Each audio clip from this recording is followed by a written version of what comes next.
Bonjour à toutes et à tous, c'est Paul Dame pour vous présenter aujourd'hui un nouveau Savoir en sucette. Et aujourd'hui, je voudrais vous proposer des expériences pour la myopathie. Naturellement, comme vous le savez déjà, la myopathie est un terme générique. Il en existe bon myopathie de Duchenne, de Decker, si je ne m'abuse, et tant d'autres. C'est tellement vaste comme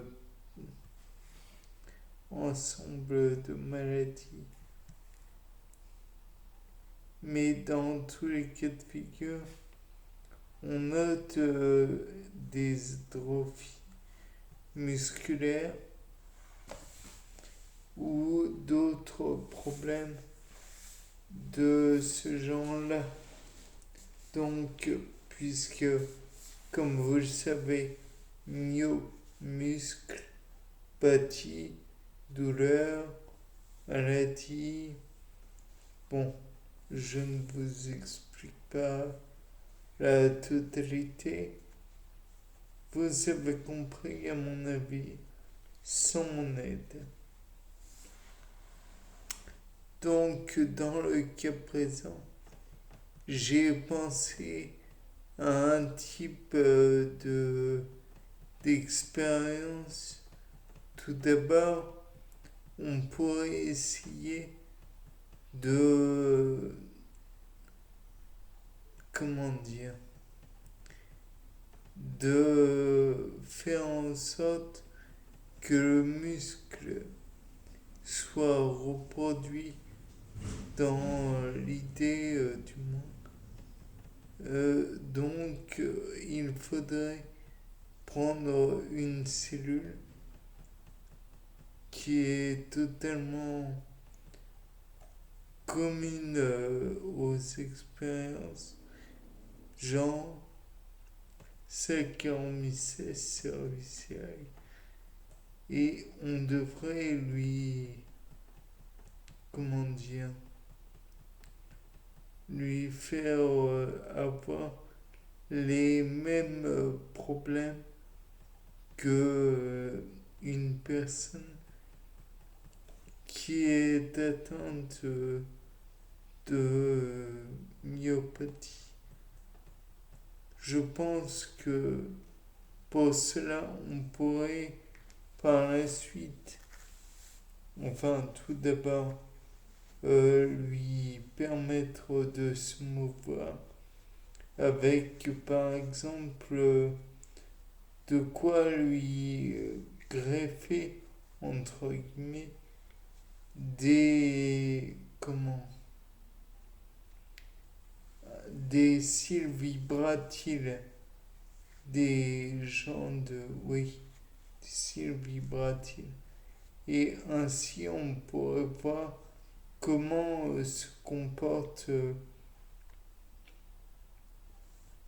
la maladie sur ces muscles vibratiles peut-être. Et on pourrait aussi essayer sur des muscles à proprement parler, muscles d'un individu proche de l'homme de préférence, si tant est que cela soit possible, peut-être une souris, et lui faire avoir une maladie proche de la myopathie, d'une myopathie plutôt. Puis ensuite, on pourrait voir si éventuellement Saccharomyces et la souris pourraient réagir à des stimuli électriques ou être, ou plutôt, ou en plus, euh, produire un genre de paralysie avec un cura. Normalement, il en existe plus d'un, donc il est envisageable que cela puisse être facile à trouver. Bien sûr, nous ne cherchons pas à tuer quoi que ce soit.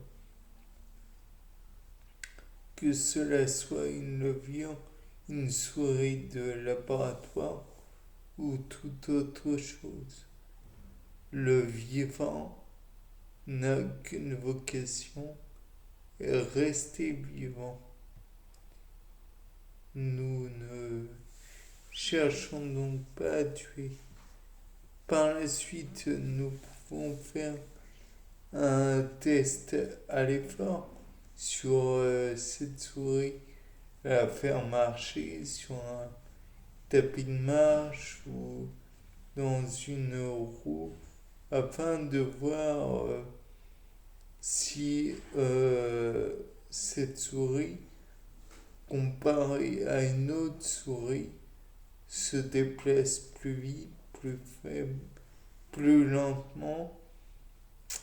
Peut-être pourrait-on la stimuler ensuite ou les stimuler puisque ce serait une souris atteinte contre une souris saine, dira-t-on. De plus, nous pouvons surveiller son débit ventilatoire. Nous pouvons aussi éventuellement euh, regarder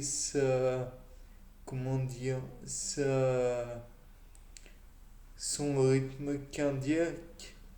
Nous pouvons voir aussi d'éventuels, les muscles digestifs, comment ils marchent, comment ils fonctionnent lors de la course et ou durant la marche, puisque je vous rappelle que lorsque le corps est soumis à un stress de, de course ou de marche intense, en plus, quand il y a même un sentiment de peur, donc un stress supplémentaire, alors les muscles du tube digestif en règle générale sont mis au ralenti.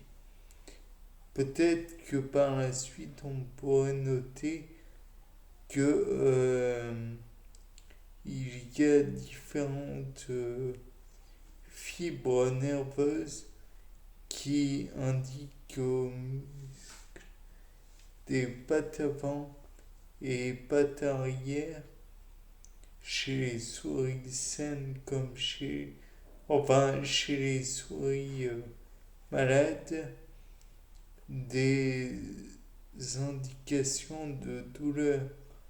Pour ça, on pourrait regarder sur les fibres nerveuses en charge de la nociception.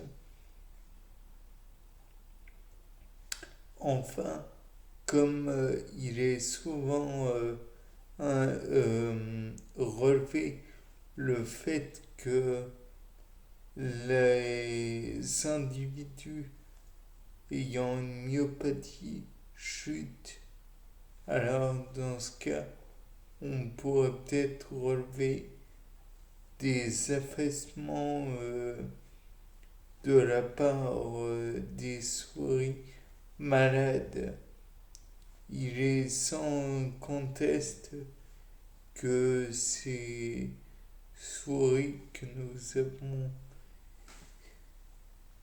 endommagées, si je puis dire, pour une expérience, mérite d'avoir par la suite un état de repos conséquent. Donc, je propose que ces souris malades soient ensuite laissées tranquilles dans leur cage, éventuellement avec des enfants qui viennent jouer entre guillemets en les caressant, en les faisant jouer, oui, au quotidien.